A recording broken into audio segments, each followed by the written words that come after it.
Against these maladies, it seemed that all the advice of physicians and all the power of medicine were profitless and unavailing. Perhaps the nature of the illness was such that it allowed no remedy, or perhaps those people who were treating the illness, whose numbers had increased enormously because the ranks of the qualified were invaded by people, both men and women, who had never received any training in medicine.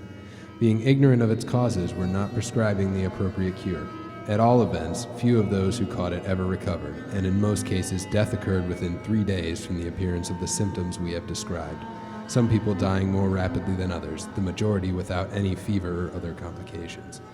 What made this pestilence even more severe was that whenever those suffering from it mixed with people who were still unaffected, it would rush upon these with the speed of a fire racing through dry or oily substances that happened to be placed within its reach.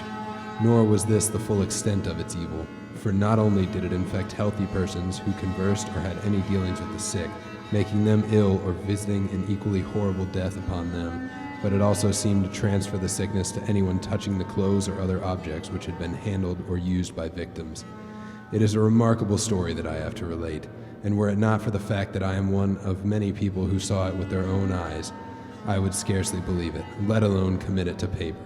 even though I had heard it from a person whose word I could trust. The plague I have been describing was of so contagious a nature that very often it visibly did more than simply pass from one person to another.